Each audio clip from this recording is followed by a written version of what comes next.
of Brannon House.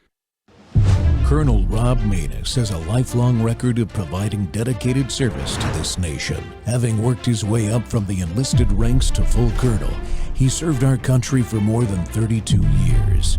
He has served as a bomber squadron commander, bomb disposal technician, Joint Chiefs of Staff Operations Officer, assisted the National Security Team with the campaign plan for the global war on terrorism.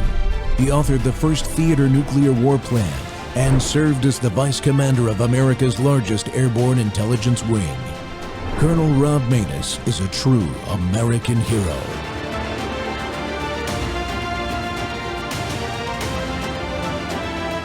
This is Rob Maness Live. Funding for tax cuts that the American people badly want. Now, China's responding with retaliatory 34% tariffs on the United States. Those are set to begin on April 10th.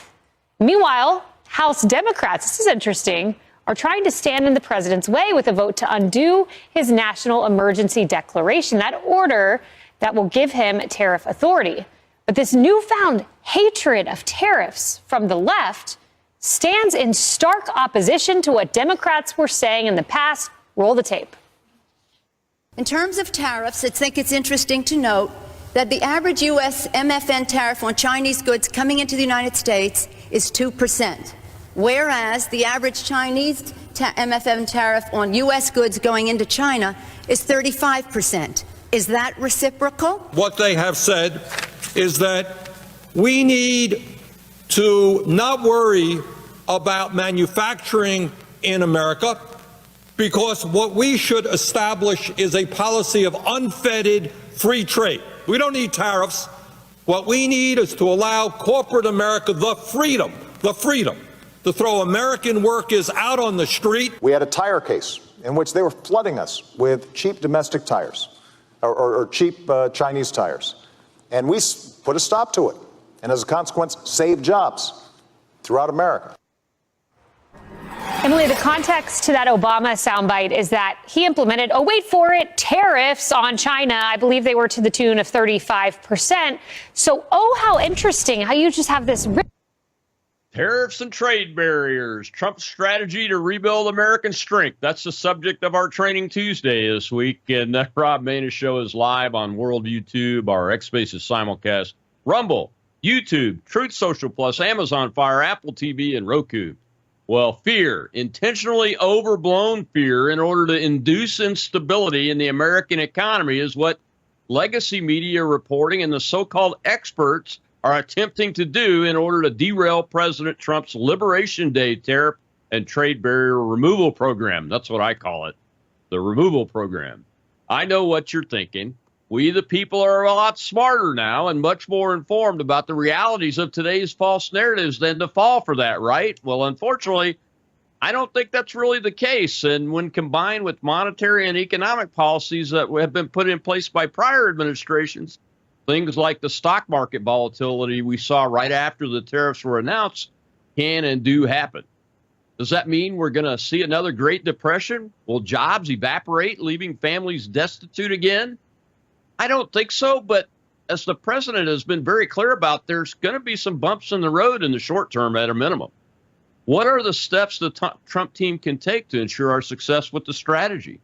Well, Todd Sheets is my guest today, and he wrote a great two-part article laying out the facts and realities of the policy and those that have come before it.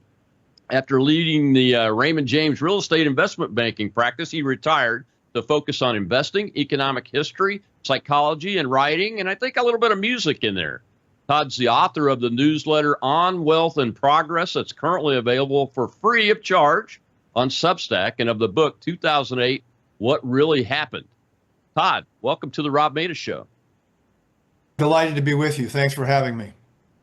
Oh, thanks for coming on. I really liked your article because, you know, for those that don't follow this kind of stuff, you went into a little bit of historical context.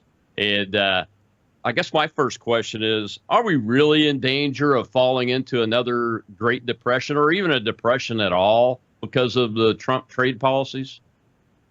No, I don't think so. I think that's a scare tactic that has been used, interestingly, in this case, from both the left and parts of the right to kind of drum up things like the Smoot-Hawley tariffs in the early 1930s that many of us were taught back in the day were a key part of putting us into the Depression. But the fact of the matter is, we now know that those tariffs were more a symptom of the problems that were happening at that point in time. And they have, if any impact, it was very, very small and minimal. And that there were other factors that actually caused and led us into the Depression, caused it to last for as long as it did. And none of those factors, that were real driving forces at that point in time, are issues that are being resurfaced with the policies today. So I think those are misguided fear tactics. Could we have a recession? That's definitely possible. I think a good analogy is the kind of uncertainty that occurred when COVID first hit, and it wasn't clear how much disruption it could cause and how long it might last. As it turned out, it wasn't that long, and it was severe for a while, but we worked our way out of it. The markets recovered, the job markets have recovered. We're back to very low levels of unemployment. So to me, it seems like that's the most likely worst case scenario that we're dealing with here. Yeah. A lot of that was structural, the way things had been structured. And after the Depression, weren't some laws and policies put in place to provide guardrails and safeguards against that?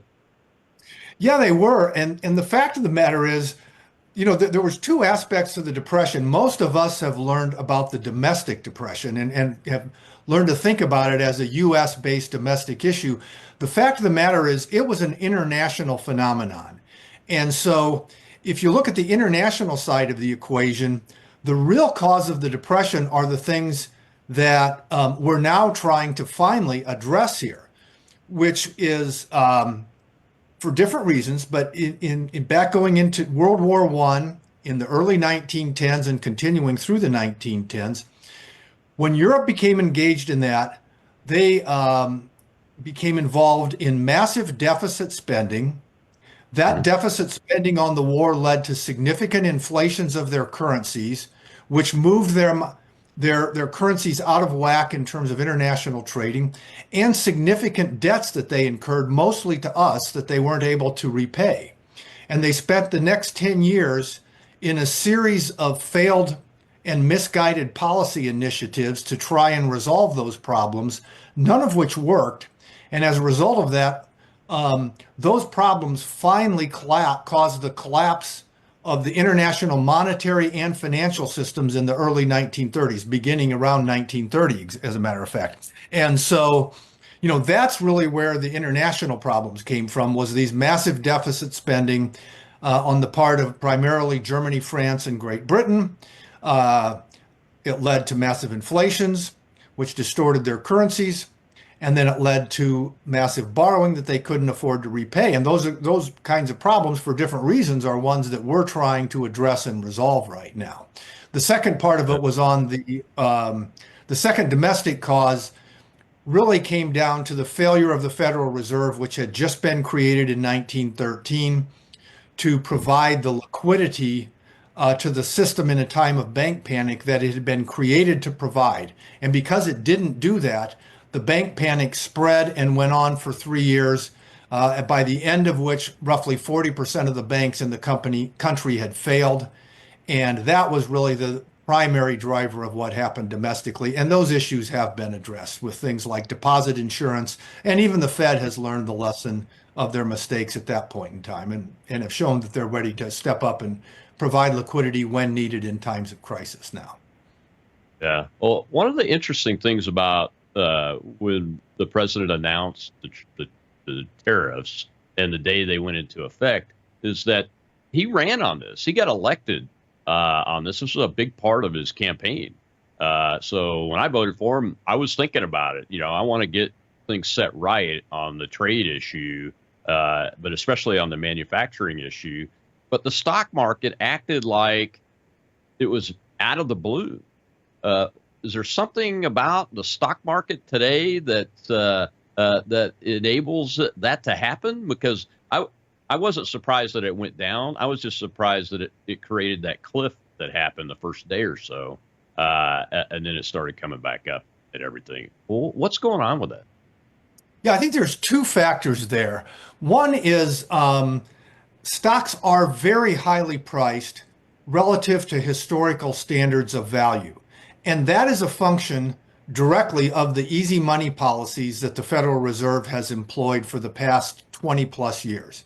As I pointed out in the book that you mentioned, 2008, What Really Happened, that was a key factor in driving the housing bubble that collapsed and led us into the financial panic and then what some people have called the Great Recession. Unfortunately, they didn't learn their lesson. They came out of the Great Recession and basically doubled down on those easy money policies. They lowered short-term interest rates to historic lows throughout the 2010s again, and then also engaged in buying long-term bonds to try and push down long-term interest rates. That was the first time in history that they had done that, and their balance sheet shot up from somewhere around $600-700 billion to over $7 trillion at its peak. And so those easy money policies, for a variety of reasons, didn't show up in consumer inflation, which is normally what would have forced them to pull back on them, but they did show up somewhere. And the places they showed up were in bond prices, stock prices, and housing prices. And so one result of all of that is we have, stock markets that are valued depending on exactly how you measure it or adjust the measurement for some changes that have occurred in the composition of the indexes like the S&P 500, as much as 2 times the normal valuation. And that makes them susceptible to disruption and uncertainty. If they're more reasonably valued according to traditional norms, they're less susceptible. The higher they get, the more likely they are to be affected by something that throws them out of whack. So that was one big factor. The second big factor is, I think the tariffs as they were proposed by Trump, which I think is primarily for negotiating purposes, were much higher than I think people anticipated were going to be proposed. Now, everybody's jumped to the conclusion that that's going to be the end result of all the negotiations that are just getting started right now, which I think is a mistake. But, if you conclude that those tariffs originally proposed on Liberation Day are going to be the ones actually enacted and that we're going to live with going forward, then I think people concluded, well, this could be much more severe, could lead to a quicker and deeper recession than we were anticipating. Wow. I was just surprised that, the big guys, when I think about the big guys, I've only done, playing around in stock market and trading and that kind of stuff. But the big guys, usually they project out to the future based on what they're hearing and seeing in the data, but hearing about future policy, and they usually prepare for that. Do you think it's just because the tariffs were higher than they thought they were going to be that they weren't ready? It seems like they didn't do anything to prepare for this. Yeah, I do think they were caught off guard by the magnitude of what was proposed initially. And there's even some supporters on the right that reacted. There's a hedge fund manager named Bill Ackman who came out, I think, had some conversations with Scott Bessent that were relayed to Trump. And I think they were somewhat surprised. You are exactly right. The job of Wall Street, when it's acting rationally, which is not always the case, but when it's acting rationally, their job is to estimate the earnings that companies are going to generate, over the next couple of years and then extend it out into the future. And if something happens that throws those earnings expectations out of whack or out of what they had predicated valuations on, then that can cause disruptions. And again, that kind of goes back to like what happened with COVID when things started shutting down. People didn't know how long it was going to be shut down for. Companies that were expected to generate healthy earnings for a period of time, then we thought, well, geez, they could actually lose money for a period of time. How long will that go on? How deep will those losses be? That can throw things out of whack. And that, we got pretty significant stock market adjustments at that time as well. So I do think there's an element of that took place here. Okay. Well, we got to take a commercial break. When we come back, though, I want to dive into what you talked about the history of how we got to the trade deficits that we're at today here in the 21st century. It's a fascinating story. I think most people don't really have a grasp of the totality of it. We'll be right back with Todd Sheets.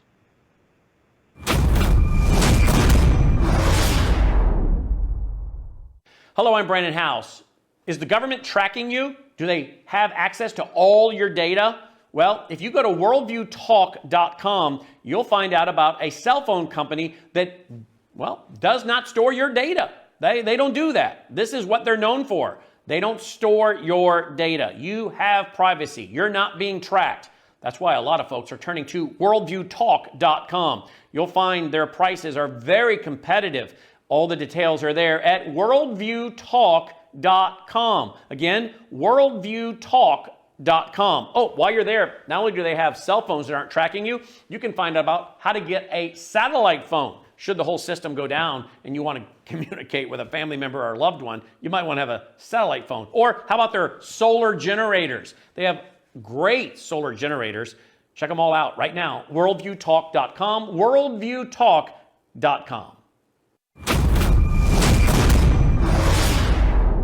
Let me ask you about the constitutionality of these tariffs. As you know, the Constitution, right there in Article 1, Section 8, makes it very clear that Congress shall have the power to lay and collect taxes, duties, imposts, and excises. Congress has the power to impose tariffs, not the president. And the president has cited this 1977 emergency law that doesn't mention tariffs. This is a law about sanctions, about seizing foreign assets. So how concerned are you, and are you prepared to defend this in court? As you know, there's already at least one court challenge to the constitutionality of these tariffs. The president knows the law. The president's general counsels know the law. They understand this, that Congress has passed laws that gave the president the ability to protect our national security. We need to make medicine in America. If you don't think that's national security, you're not thinking it through. We need to make semiconductors in America. We need steel and aluminum in America. We need to manufacture in America. If we just run gigantic trade deficits and sell our soul to the rest of the world, eventually we are going to be the worker for the rest of the world. We're going to be the thinker for the rest of the world, but they're going to manufacture. And if someday they say, gee, we're not sending it to you, we'll be nothing. So I think the president has national security in mind, and he's here to protect America. We need to reshore these things, and we all know it. So it is vital for us to reshore it, and we know it. Mr. Welcome back to the Rob Maness Show. It's Training Tuesday, and we're talking about the tariffs and trade barriers and President Trump's plan to remove these tariff deficits and trade barriers that have caused this massive trade deficit for the United States. And my guest today is author of the newsletter On Wealth and Progress. It's available free of charge on Substack, Todd Sheets. We're talking through this. Todd, I wanted to show that little clip there just to give people an idea what the media really is stirring the pot on this plan in ways that they really should know better. You know, it's not that difficult to go do the research and look up the laws that Congress has passed and what historically presidents have been empowered to do by Congress, really, in the Constitution. But the other piece is the national security piece of it. I think it's important for everybody to understand. And this reshoring concept, which I'm sure we'll talk about several times during the rest of the show, of bringing manufacturing home. So my question has always been, as I've never really studied it as an amateur historian, but I've got snippets of it. How did we get to this point? Why did our own leadership, and how did they do that, get to the point where we can't even make antibiotics in this country, which is one of the things Howard Lutnick was alluding to? Yeah, so as I pointed out in the second piece in the Substack series that I'm doing on these tariffs, I called it A Tale of Two Empires.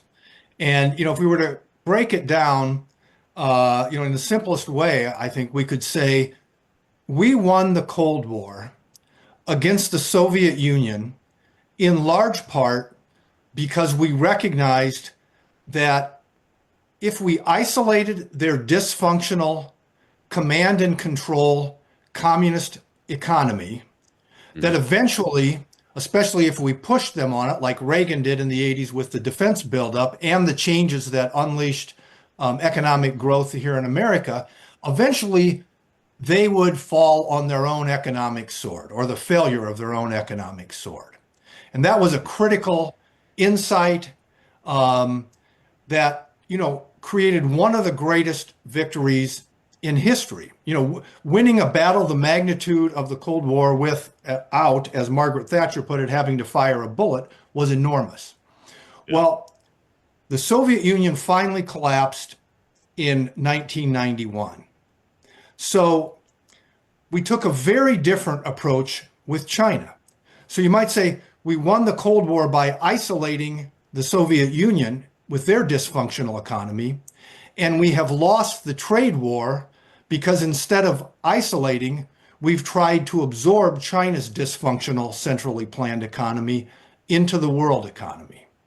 And so the earliest seeds of this that I talk about in the newsletter go all the way back to the 1970s, with Nixon reaching out to begin to establish relationships with Chairman Mao and Communist China in the 70s, based on the idea that he wanted to try and create a counterbalance to the Soviets' power, and failing to recognize the things that Reagan saw that wasn't really necessary. And then Carter formalizing relationships with China in the late 1970s and recognizing the Communist Party as the legitimate government of the Chinese people. Now, if we fast forward to the early 90s, when the Soviet Union is collapsing, there was this enormous sense of accomplishment, this sense that free markets, democracy, free people was the future of the world overall. And this idea emerged that we could engage with China, bring them into the global marketplace, and they would be uplifted. And as their citizens were uplifted, they would become democratic, and they would trade with us on a fair and equal basis, like other Western countries more or less do, sometimes less, which is we can talk about later also. Unfortunately, what all of our leaders failed to do, as I point out in that article, was to read the bloodstains on Tiananmen Square's walls. And because of the improvements that were made during the 80s in the Chinese economy, when they started to move in a direction towards free markets, but before they had been fully brought into the Western economy, in the late 80s, there were student-led protests that took place in Tiananmen Square. Mm-hmm. And those were pro-democracy protests by people who wanted to move the country closer and closer to Western standards, very much like what was anticipated happening here in the West. But after a few weeks, the hardliners in the Communist Party decided, we can't let this go. They moved in, the tanks rolled in, the soldiers came in. The estimates are all over the map in terms of how many people were killed, but they range from the Communist Party's own estimates, which I think are in the low couple hundreds, up into the thousands by other credible parties. And they sent a very distinctive message at that time, which we failed to read and understand, which is that these pro-Western institutions would only be adopted as far and as long as they are in the best interest of the Communist Party. So we failed to recognize, that was one big critical mistake that we made. Yeah. You want me to keep going? I don't want to, just keep running, but you want to pause for a moment, or should I keep going there? I just wanted to ask you, it's a huge mistake. And as you were talking, I'm thinking, well, here we are today, and we have these massive companies like Apple, Tesla, that are over there. And we know that the Chinese Communist Party has people like the Uyghurs in concentration camps, and other groups doing forced labor for minimal wages, sometimes even no wages at all if they're in concentration camps doing the work. But American policy continues to almost ignore that. Is that accurate? Yeah, no, that's definitely accurate. I mean, we made this mistake in 1991, and that was just the first of the two big mistakes that were made at that point in time. So, but to your point, before we get on to the second one, once that process was set in motion, subsequent presidents have complained about what's occurred, but nobody's done anything about it. And it's just gone on and on and on. And even today, we're acting as if we can't possibly disrupt the global trading status quo, as though it was working just like we planned all along. And the unfortunate reality is it has turned out to be almost as far from what everybody hoped would happen at that point in time as anybody could imagine. Yeah. So let's go back to the second big mistake that was made then, in addition to failing to read the bloodstains on Tiananmen Square's walls. The second one was failing to comprehend how monumental this transition would be of trying to bring China into the world trading system as a way to help them, improve the disastrous results of what central planning had done to their economy. If we go back to 1990, so two things. If China had been a small country relative to the size of the economies and the people in those economies that was trying to absorb it, that might not have been a problem, probably would not have been a problem. If China had been a reasonably well-off country, that is unlikely that it would have been much of a problem, even though if it was large. But neither of those things were true. In 1990, if we look at the Western populations as Western Europe and the United States combined, which was the basis for the healthy Western economy that China was going to be absorbed into, the Western populations were a little over 600 million. Mm-hmm. China's population at that time was around 1.1 billion, almost 2 times the size. So we're not talking about absorbing a small dysfunctional economy into large healthy economy. We're talking about absorbing an enormous dysfunctional economy, much bigger in terms of population than the ones it's going to be absorbed into. So this is likely to have a dramatic impact, especially when you then look at the living standards and compare the living standards on the two sides. In the Western economies at that time, GDP per capita, which is gross economic production per person, in the West was over $20,000 a person. In China, it was barely over $300 a person, or 1.5% of what we were earning. So you think of the enormous difference in wage scales and wage expectations, and you step back and say, here we are trying to absorb a country with a population base almost double the size of the US and Western world combined, with income standards that are 1.5% of ours. And when you look at it in that way, you have to say, my God, if we don't manage this transition in some way, this is going to massively disrupt the living standards for many people in the Western economies that are trying to bring them into up out of the depths of this poverty and degradation that had been created by the failure of central planning in China, just like what happened in Russia. So that was really the second big mistake that then put us on this path to the $1 trillion deficits that we have today, of which for a long time China accounted for almost 50%. Today it's below that, but if you attribute some of the movement into Vietnam and Mexico that's happened from China, they still account for roughly 40% of the deficit. So that's the big problem. And it's not only an economic problem, but as you alluded to also, because the Communist Party has used the growing economy, not to engage with the West by Western standards, but basically to kind of create a new trade and even militarily aggressive posture, anti-Western posture, we have funded that.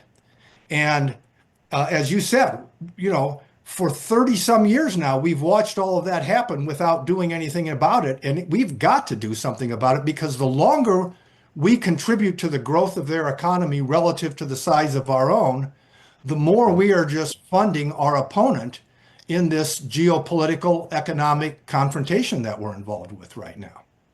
That's right. We're going to take another break. When we come back, though, I want to talk more about China, Todd, and the economy, and give you a chance to describe why it's just as dysfunctional, maybe even more than the Soviet economy was, and what our opportunities are there, and how President Trump's team is taking advantage of those opportunities. We'll be right back with Todd Sheets, author of On Wealth and Progress on Substack. It's free of charge. Go subscribe to it.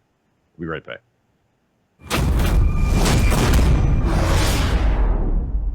All right, everybody, we are Hello, I'm halfway Brandon through. House. Would you like to gain access to over 20 years of my radio shows, TV shows, my books? I've written 15 books, and most of those books are ebooks now. And we have conference DVDs, conferences where we filmed our conferences at the Ozarks, literally starting 20 years ago. It's all available in our archived vault. All you have to do is go to worldviewtube.com/vault, worldviewtube.com/vault, and for a reasonable monthly fee, you gain access to over 20 years of Christian worldview programming, news, information, books, documentaries, and a powerful search engine. And folks, it's a great way not only to educate yourself, equip yourself, but it's a big way that you can help fund our continuation as a broadcast network. Please check it out. worldviewtube.com/vault, worldviewtube.com/vault, and help us continue pushing out a Christian worldview.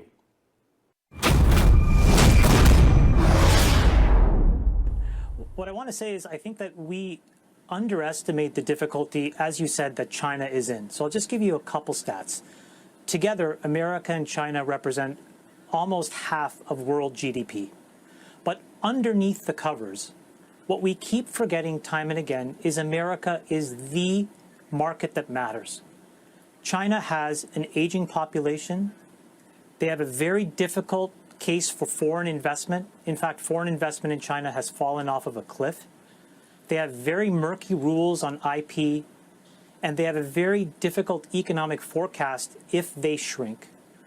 And so when you look at the China case, they're in a worse position than we are, which is why they have to sort of come to the negotiating table now and figure out some reasonable thing. And I think this is what President Trump was alluding to when he said they want to come to the table and they don't quite know how.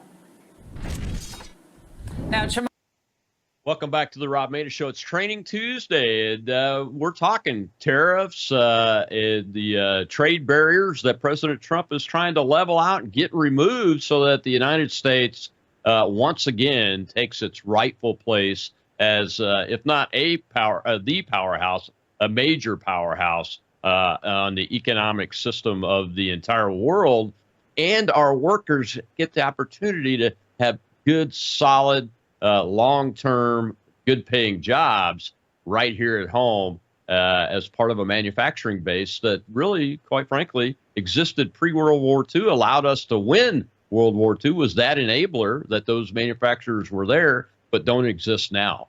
My guest today is Todd Sheets, who has been in the investment real estate world and is an author of the newsletter On Wealth and Progress and wrote the book 2008, What Really Happened. Todd, I wanted to chat about China itself. And, you know, the average person that I talk to, if I get into a discussion about China's economy, they think that I guess they equate China's strength in the world export market as a manufacturer, which they are. You have to acknowledge that that's a reality. Equate that with they have a really strong economy on the level of the United States economy. But that's just not true because they're a communist country, right? That's absolutely true. And I think another reason for the confusion is because China's economy has grown so rapidly for a period of time, it gives this sense that many have, I think, bought into, is that they are on the in the process of an inevitable rise that will eventually lead them to have a larger and more powerful economy than ours. But the fact of the matter is very, very different. I think one thing to keep in mind is the rise of China's economy has not happened because they have figured out some way to mix intelligent central planning with market-based economies, and they've come up with a better approach than a free market-oriented system. The rise of China's economy is substantially attributable to the impoverished wage base that those centrally planned economies caused and left them with in the early 1990s. If it wasn't for the huge wage differentials between their population with a GDP per capita, as we just talked about, that was 1.5% of ours, we would not have seen the movement of manufacturing into those markets. The manufacturing went there because there was cheap labor, which they've continued to exploit through some of the kinds of policies that you just mentioned. In addition to that, these things have started to change in the last decade or so. And so, as their wage scales came up, those differentials are not as big as they used to be. Even though their economy has grown a lot, it's now still maybe 60% of what ours is. But keep in mind, like we were talking about earlier, if they have GDP of, let's say, $19 trillion and we have 30 trillion, they're trying to take care of over 1 billion people with that GDP of 19, and we're trying to take care of 340 million with ours. So again, on a per capita basis, they're in nowhere near as strong of a position as we are. And then thirdly, they've been hurt here recently by the first round of tariffs that Trump imposed, and then by what happened with COVID. And when China shut down after COVID, a lot of manufacturers around the world and in the United States kind of, had a wake-up call for the first time that we can't be completely reliant on Chinese manufacturing for our supply systems and that type of thing. And so that did start to cause some things to shift and diversify already. And all of those things have already caused a slowdown in China. Now, they tried to react to this. They've got to keep the people happy, even as they repress their freedoms and they exploit their working class. They've got to try and keep them happy and make them feel like the Communist Party is in the best interest of the average Chinese citizen. And so they responded to these things with significant centrally planned stimulus programs. And they have basically built, millions of housing units that are unoccupied, some of which were never completed. Many Chinese people lost money for having invested in homes that never got finished. They've built massive excess capacity in their manufacturing base, which now they're being forced to try and export the deflationary consequences of that to the rest of the world. So this is an economy that is far from healthy and is teetering on the verge of or in a deep recession, even though that may not show up in the officially published statistics, and potentially a deflationary depression. So they're in a weak position right now. I guess that all begs the question. Yeah, go ahead. Yeah, well, the question I had, you were probably just about to say it, was so Xi responded to this round of tariffs. Now, the first round of tariffs you were talking about was in the first Trump administration, and Biden actually kept most of those from what I understand. But this round of tariffs, Xi's responded with this massive trade war and reciprocating in kind. But he doesn't have, it doesn't sound like when I hear you speak about the economy, he doesn't have the structural and foundational support to be able to actually pull that off. Yeah, I think the issue is, I think he was worried about appearing weak to his own people and to the rest of the world if he succumbed to this really significant confrontation that Trump put on the table. And I think in addition to that, he was concerned, and justifiably so, that if he caved to a strong and aggressive American response, then the same thing would also happen in Europe. And that whatever he did with America, he would end up having to do with Europe as well. And, that would cause severe problems and damage. And so he decided, instead of, picking up the phone and starting the negotiations, which I think would have been in their best interest in spite of the issues that we just talked about, he chose to escalate what was happening. And I think from a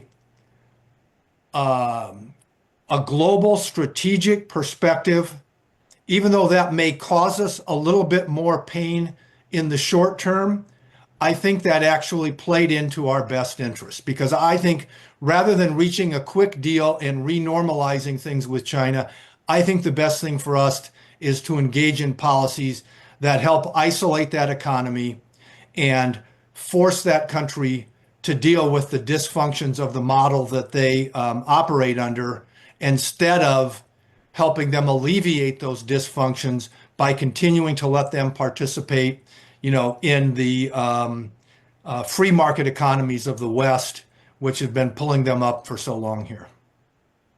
Yeah. The one thing that I'm concerned about, and I've made the statement too, that we should be isolating the Chinese communist economy like we did the Soviet Union, to that extent, really. But we've allowed it to get so large, and for their exports to get so embedded in our consumer market. Is that still doable? Is the question I have, just because I'm fairly naive when it comes to economic policy at that level. But from a national security perspective, I'm still on the side of isolate this economy and get this ball rolling, which is why I voted for Trump and why I'm like you. I think it's in our better interest that they are responding in kind, because it gives us that opportunity to further isolate it. Yeah, I agree with you. And I also agree with you that the unfortunate fact that we didn't address this earlier is going to make it more difficult and more painful to address it now. But, I ended that second Substack piece by saying, if not now, when? And if not Trump, who? And I think those are the critical issues. The longer we let it go, the worse the adjustment process is going to be. And so, there's some very, very smart people and dedicated in the Trump administration. Trump himself is no novice when it comes to economic issues and negotiations. And I think what we have to hope is that, and I think it's a reasonable hope, is that they can take a very tough stance and do it in a way that results in the least amount of disruption here domestically that we have to experience. But unfortunately, I think there's a level of pain that we're going to need to experience as we decouple with China and go through this process of, isolating them and rebuilding the supply chains and the manufacturing that we need here to make sure that our security is intact. Yeah, we're starting to see, I'm monitoring shipping and everything, and I've learned a new term this week, blank loads.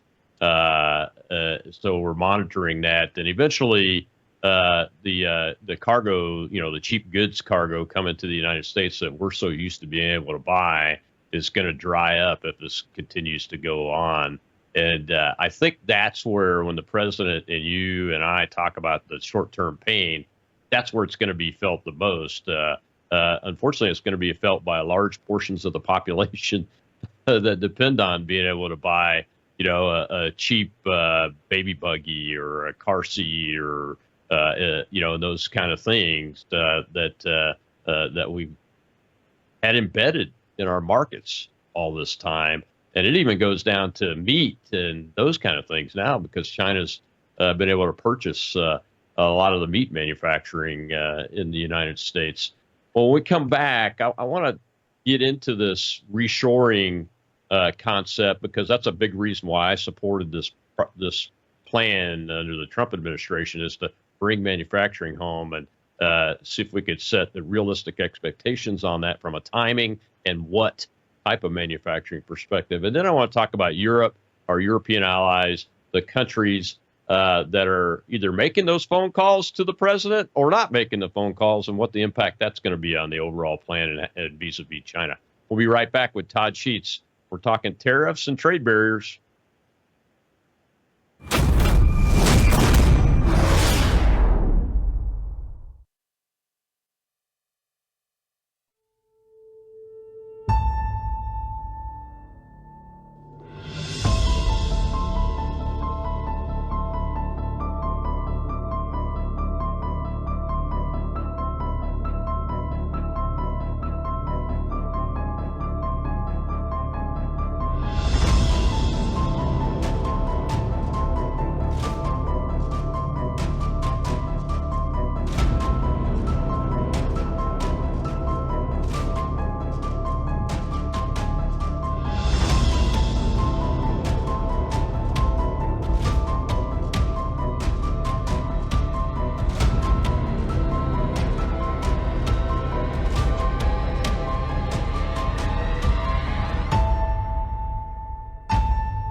I think Trump is a master negotiator. I think what has to happen next, if we recover the losses, and I've lost a lot of money over the last week or so, I don't know about you and Robert, but these foreign leaders have to give Donald Trump a phone call.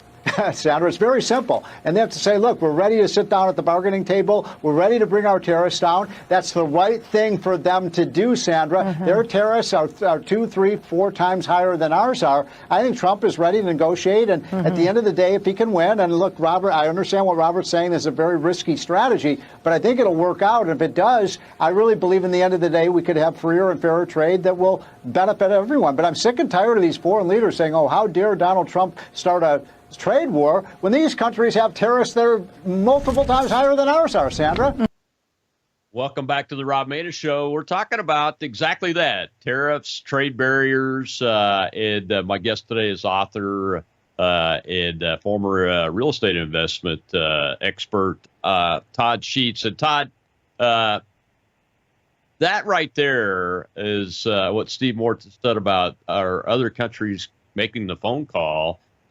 Europe is who I am concerned about. They've been intransigent on NATO. They're overly involved on the whole Ukraine-Russia war issue. They're tangled up economically over there. And quite honestly, I would never be able to buy my Ford F-250 King Ranch turbo diesel pickup truck if I was living in Germany right now at all, because they wouldn't let it happen. And that's the kind of trade barrier and tariffing that countries like our supposed friends have been doing to us for decades. It's not all just about China's big market and population and what we've allowed them to do. A lot of this has got to do with allowing our friends to take advantage of us, doesn't it? Absolutely. I mean, I think from the overall perspective, both on trade and from a strategic perspective, China is the big factor that has to be addressed and the most difficult one to address for the reasons we were just talking about. But you're exactly right. There's this whole other issue of our trade with others that was allowed to get out of balance in some cases, or most cases, probably for good reasons, post-World War II, when Europe was devastated and a trade system evolved that encouraged them to rebuild and gave them the opportunity to rebuild as quickly as possible. That was very much in their favor. But then it's a little bit like what we were talking about with China. Even after the rebuilding took place, nobody ever sat down and said, okay, well, these disproportionate or unbalanced relationships that were allowed to exist for a period of time need to be rebalanced and brought into alignment. And so this is just another factor that, I think Trump has raised, justifiably so, and that we need to deal with. And as you suggested, also, you brought defense into the discussion. We have continued, and Europe has been happy for us to continue funding their defense and they still expect us to play the lead role in even what is now, a relatively, and I don't mean to dehumanize the importance of this, but the skirmish between Russia and Ukraine is a battle between two relatively small economies over in Eastern Europe that is about as far removed from the United States as possible, and yet Europe is still waiting for and looking to us to play a lead role in resolving all of that. And so, this issue of us kind of paying the world's defense bill and continuing to trade under models that are unbalanced and disproportionate, these are other issues that are being addressed and need to be addressed right now. Yeah, and the manufacturing, offshoring our manufacturing, those countries have played a big role in that too. I mean, a lot of it did go to China, yes, because of the cheap labor and all that. But down in Mexico and those kind of things. What should we be expecting realistically from a reshoring of our manufacturing capability perspective to happen here with this policy that the Trump administration has implemented? And I ask that question because, I, as a national security guy, would like to see our country return to the manufacturing base, not just defense, but across the board, that more what we look like pre-World War II, where we had, because it was non-defense manufacturers across a very wide spectrum of capability and in large numbers that enabled us to be able to actually have to destroy 10,000 B-17s that had never flown before because we made so many and we're turning them out so many at the end. But that manufacturing capability in the end of World War II was only enabled because we had this wide variety of manufacturers in the country before it started. I would like to see us return to the equivalent of that here, 21st century, because if we, God forbid, I don't want this to happen, we ever were to get into a peer war, a great power war, like with China, maybe China allied with Russia globally, we would really have a hard time being able to pull off what we pulled off with that victory in World War II because of manufacturing. What is a realistic expectation based on this policy? Yeah, I think a couple of things in this area. I'm going to touch on these in the third piece in this series on trade that I'm writing on the Substack newsletters.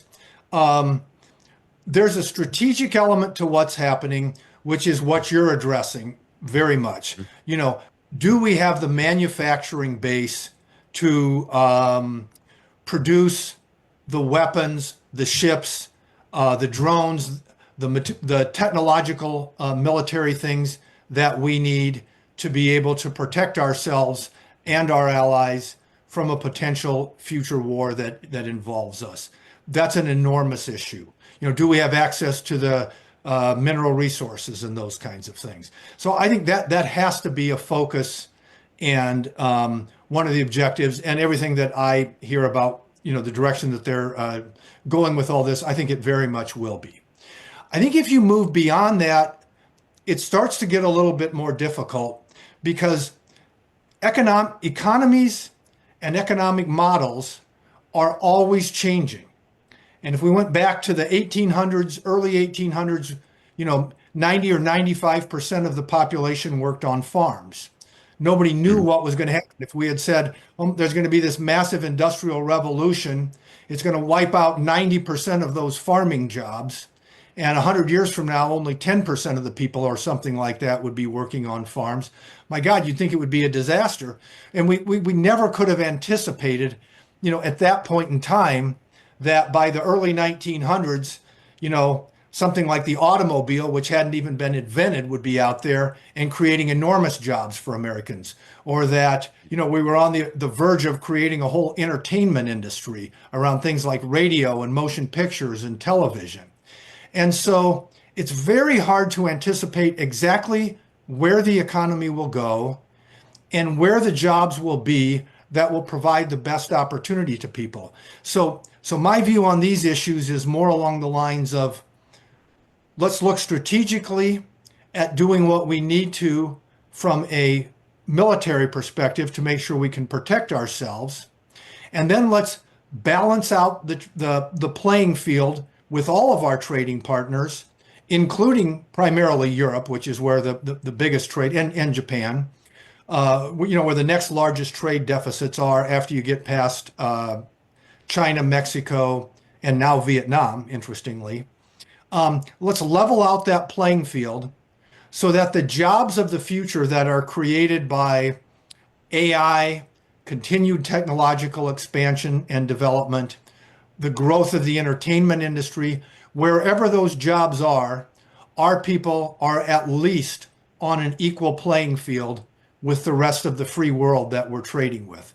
And we're making sure that we're not being taken advantage of by countries like you mentioned, like Germany, whose tariffs on automobiles are 4 times the level of what we charge them, or countries like Japan, who have erected other kinds of trade barriers, which make it very difficult to sell our goods and services into the Japanese market. So I definitely think all of that needs to be addressed. I think it's harder to predict exactly where the good jobs are going to be, but I'm very optimistic about the fact that they will arise. And if we continue to lead the world in these areas, as we always have, and as we are in a position to do, and we can get our financial house in order, that we are potentially poised on another, great half century or century of upward mobility for this country. In some ways, we're better positioned relative to the rest of the world than we have ever been if we can deal with these big and important issues. Yeah, I think the result, we're starting to see results already from the Trump policy. NVIDIA, I think, announced today that their artificial intelligence computers that are being manufactured will be 100% manufactured inside the United States now. But I'm glad you pointed that out about the jobs piece of it, Todd, because, even if we were able to bring every piece of manufacturing back home that we've divested over the last 35, 40 years, that doesn't equate to the same number of jobs in the end as an end state because of AI, because of production automation and those kind of things. But it does have the promise of jobs that are stable, that you don't have to have a college degree to get, and that you can be in the upper middle class and and build generational wealth on, doesn't it? No, that's true. But I do think, we've been mired in substandard growth as a result of a series of misguided policies for over 20 years now. And if we can get back to the kinds of 3 to 4% real GDP growth that we have had in the past when we've had good policies, I think the jobs will come out of the woodwork. It's hard to tell exactly where they'll come from. And we are also now back down to low levels of unemployment, below 5%. And I think there will be opportunities for all Americans in that kind of system. And wages will start coming up. And I'm very optimistic about these issues if we can deal with and solve these very, very difficult problems that the current administration is trying to address. Yeah, as we close out here, I just wanted to touch on, get your thoughts on how this $37 trillion in debt. I get the deficit spending year to year, and I think the Trump administration will make a dent in that, if not eliminate the deficits on the budgeting and everything. But the debt is the thing that really concerns me when I think about the long-term economic prospects. Will this tariff program and trade barrier program help us eliminate that debt more rapidly than we would have otherwise? Yeah, definitely. If it's successful, yes, because one of the big keys is eliminating the deficit.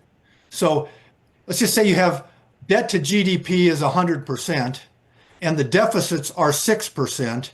If you're not funding some of that deficit with inflation, which has its own problems, then the debt relative to GDP is growing 6% a year, and that compounds very quickly. So eliminating that deficit is one big thing. And then the second key is to get economic growth going. And you can grow your way out of the problem. If the debt can just be held at a constant level in nominal terms, and it stops growing and the economic growth ramps up, then, over a 20-year period of time or so, you can bring the debts back down to a much smaller percentage of GDP, and then we're in a much healthier position. Fantastic. Well, Todd, thank you so much for coming on the show and spending this time with us. It's been a great show, a lot of education, a lot of training on this issue. I look forward to sharing it out there. Have a great day, folks. Go to check out and sign up for his newsletter on Wealth and Progress at Substack. It's free of charge. You can't ask for more than a free education on something so important as this. I'm Rob Maness, and I'll see you tomorrow on Whistleblower Wednesday. My guest is Chad Caton of the Conservative Caucus. You know him as I'm Fired Up, our friend, and we're going to be talking about building the GOP MAGA team of the future and why it's critically important we get it done now and not wait. We'll see you then.